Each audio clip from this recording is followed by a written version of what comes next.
तो यहाँ पे रेड मैजिक का कॉम्पिटिटर आ चुका है। रेड मैजिक फ़ोन में आपको जो फिजिकल फैंस मिलते थे देखने के लिए, यहाँ पे ओप्पो K13 की बात कर रहे हैं। K13 टर्बो जो आने वाला है, इस तरीके से आपको बॉक्स पैकिंग मिलने वाली है। 80 वॉट की चार्जिंग मिलेगी और इसी के साथ साथ एक ब्रश भी मिलेगा साफ करने के लिए। साथ ही फ़ोन का लुक इस तरीके से देखने को मिलता है। यहाँ पे ब्लैक कलर शेड इस तरीके से देखने को मिलेगा, एकदम सिमेट्रिकल टाइप के डिस्प्ले चारों तरफ से, और काफ़ी कूल पीछे RGB लाइटनिंग के साथ आपको फ़ैन मिलेगा, पंखे। बेसिकली ऊपर की साइड कैमरा है, नीचे ही आपको पंखा लगा हुआ है। वाइट कलर शेड में इस तरीके से देखने को लुक मिलेगा आपको। तो गैस यहाँ पे बात करेंगे ओप्पो K13 टर्बो और टर्बो प्रो की, दोनों की ही। एंड गैस आप अगर चैनल पे आए हो तो चैनल को सब्सक्राइब क्यों नहीं कर लेते हो, बेल आइकन को भी ऑल कर दो। साथ में आप हमारे टेकपॉक चैनल को भी टेलीग्राम पे ज्वाइन कर सकते हो, जहाँ पे हम बहुत ही कमाल की डील डालते रहते हैं।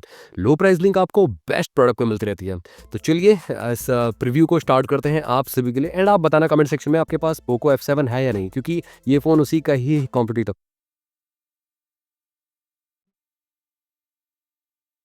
प्राइसिंग क्या रहेगी, दो वेरिएंट्स आएंगे बेसिकली, मैं आपको क्लियर कर दूं यहाँ पे। ओप्पो K13 टर्बो और ओप्पो K13 टर्बो प्रो वाले मॉडल में आपको डेफिनेटली यहाँ पे परफॉर्मेंस में बूस्ट मिलेगा और ओवरऑल आपको एक्सपीरियंस बेटर मिलने वाला है। तो चलिए बात करते हैं वैसे। एंड यहाँ पे अगर हम बात करें नेटवर्क टेक्नोलॉजी की, 11 से 13 बैंड्स मिलेंगे 5G। 4G बैंड्स आपको 14 से 15 देखने को मिल जाएंगे। और लॉन्चिंग तो मैंने आपको बता दिया, अगस्त में देखने को मिलेगा। और आई थिंक ये हो सकता है कि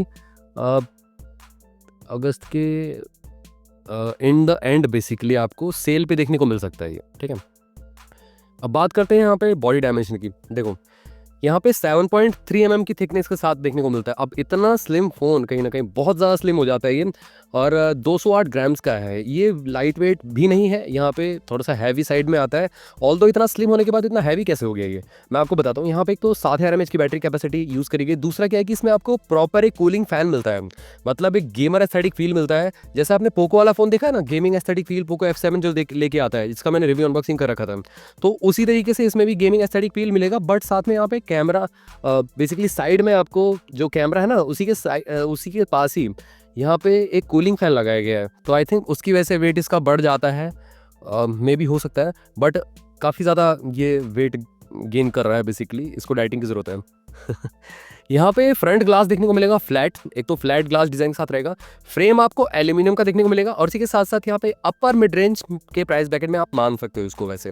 और बैक आपको ग्लास गेमर एस्थेटिक फील देखने को मिलेगा डेफिनेटली।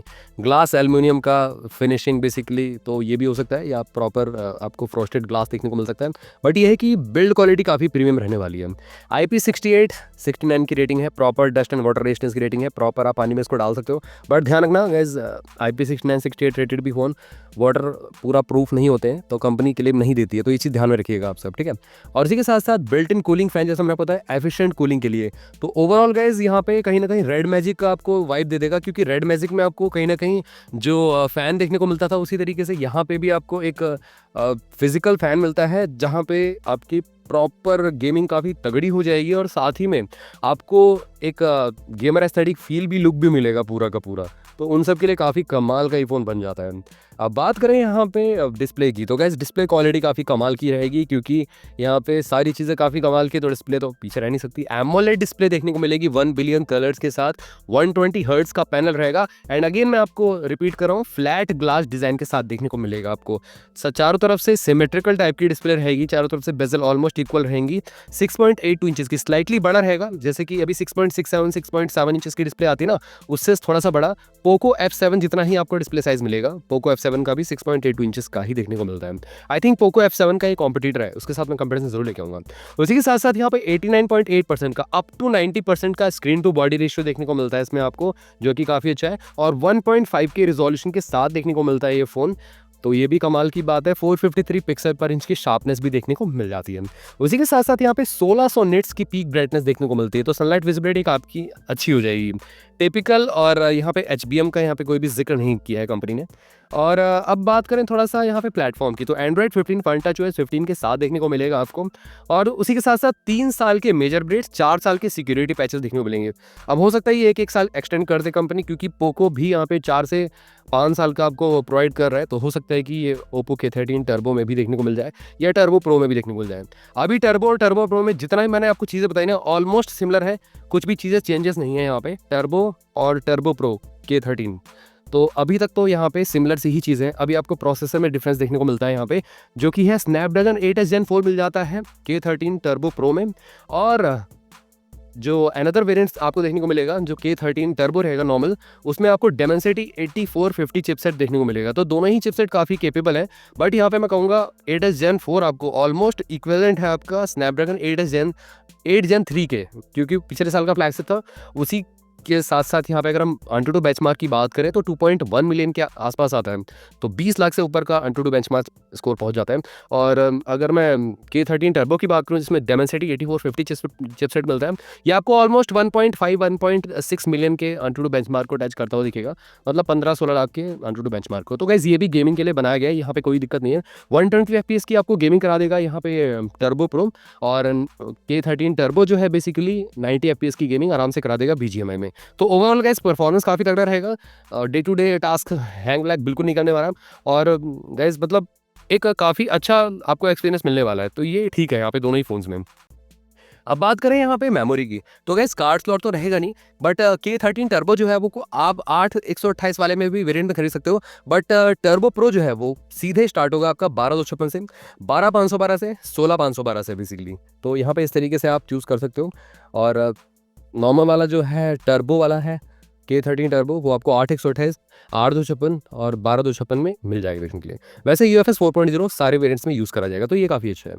अब बात करते हैं यहाँ पे थोड़ा सा कैमरा की, तो गाइस यहाँ पे टर्बो प्रो का तो मेरे पास है बेसिकली जो ड्यूअल कैमरा सेटअप देखने को मिलेगा 50 मेगापिक्सल प्लस 50 मेगापिक्सल का अल्ट्रा वाइड, तो OIS के साथ देखने को मिलेगा ये है, और LED flash HDR panorama 4K recording आप कर पाओगे। गायरो AES OIS का ऑप्शन देखने को मिलेगा बैक कैमरा से, और फ्रंट कैमरा रहेगा 16 मेगापिक्सल का, फोकस अपर्चर 2.2 का रहेगा, फुल HD 60 FPS पे रिकॉर्डिंग कर सकते हो। अब गाइस K13 टर्बो की यहाँ पे डिटेल्स नहीं बताई गई है एक्जैक्टली कितना कैमरा मेगापिक्सल रहेगा, बट टर्बो प्रो आपके सामने है यहाँ पे इस तरीके से आपको मेगापिक्सल काउंट रहेगा रियर कैमरा का। और चाइना में बेसिकली जो टर्बो प्रो है उसका जो रियर कैमरा रखा गया है सेकेंड वाला, वो 2 मेगापिक्सल का मैक्रो रखा गया है, बट इंडिया में आई थिंक यहाँ पे 50+50 मेगापिक्सल का ही देंगे, ये स्लाइटली बेटर आपको कैमरा सेटअप मिलने वाला है। और उसी के साथ साथ यहाँ पे बात करें साउंड की, तो ड्यूअल स्टीरियो स्पीकर देखने को मिलेंगे दोनों में ही, K13 टर्बो प्रो, इसमें कोई डाउट नहीं है। अब बात करते हैं यहाँ पे कम्युनिकेशन की, तो Wi-Fi 7 ड्यूअल बैंड देखने को मिलेगा, Bluetooth 5.4 A2DP, aptX HD LHDC का सपोर्ट देखने को मिलेगा, साथ में GPS NFC इंफ्रारेड भी देखने को मिल जाएगा। तो गाइस आयर ब्लास्टर की तरह भी यूज़ कर सकते हो फ़ोन को। उसी के साथ साथ USB Type-C 2.0 का सपोर्ट मिलेगा, चाहे टर्बो ले लो चाहे टर्बो प्रो ले लो, दोनों में ही आपको USB Type-C 2.0 ही देखने को मिलेगा, तो ये चीज़ ध्यान रखनी है। अब बात करते हैं यहाँ पे सेंसर्स की, तो गाइस यहाँ पे अंडर डिस्प्ले ऑप्टिकल फिंगरप्रिंट आपको ऑल्दो दोनों ही फोन्स में देखने को मिलेगा, क्योंकि डिस्प्ले सेम ही है, फ्लैट ग्लास डिज़ाइन देखने को मिलता है, एमोलेड पैनल है, तो यहाँ पे दोनों में ही इन डिस्प्ले आपको ऑप्टिकल फिंगरप्रिंट सेंसर देखने को मिलेगा। और एक्सेलेरोमीटर, गायरोस्कोप, प्रॉक्सिमिटी कंपास, ये सारी की सारी चीज़ें तो है ही हैं। अब बात करें यहाँ पे बैटरी की, तो गाइस यहाँ पे बैटरी भी कोई भेदभाव नहीं किया है यहाँ पे ओप्पो ने, तो दोनों में ही आपको टर्बो या टर्बो प्रो दोनों ही 7000 mAh silicon carbon lithium battery देखने को मिलेगी। 80 वाट की वायर्ड चार्जिंग सपोर्ट करेगा, और 13 वाट की PD चार्जिंग आपको देखने को मिल जाएगी, पावर डिलीवरी, और 44 वाट की UFCS और 33 वाट की PPS आपको चार्जिंग देखने को मिलेगी, और रिवर्स वायर्ड भी सपोर्ट करेगा, दूसरे फोन्स को भी आप चार्ज कर पाओगे। अब यहाँ पे कहाँ पे आएगा बेसिकली, फ्लिपकार्ट या अमेजोन पे, तो गाइस अभी तो बताया गया फ्लिपकार्ट पे ही लॉन्च होगा, तो देखते हैं यहाँ पे। और वैसे प्राइस जो रहेगा, जो ओप्पो K13 टर्बो का जो प्राइस रहेगा अप्रॉक्सीमेटली 23,999 तक के प्राइस ब्रैकेट में देखने को मिल सकता है, और ये जो टर्बो प्रो है बेसिकली K13 टर्बो प्रो, वो आपको अंडर 30 के मतलब 29,999 रुपीज़ के प्राइस ब्रैकेट में, जिस प्राइस ब्रैकेट में पोको F7 लॉन्च हुआ था, सिमिलर से प्राइस ब्रैकेट में आपको K13 टर्बो प्रो देखने को मिलने वाला है। तो गैस बताना आप कौन कौन लोग वेट कर रहे हो K13 टर्बो प्रो के लिए, या आपने ऑलरेडी पोको F7 ले लिया है तो आप वेट नहीं कर रहे हो। एंड गाइस ये सिंपल सा प्रीव्यू वीडियो था, अगर आपका क्वेरी और भी कुछ रहता है इस फोन से रिलेटेड तो आप मेरे से कमेंट सेक्शन में पूछ सकते हो। मिलते हैं आपसे किसी अगली वीडियो में, टिल देन बाय बाय।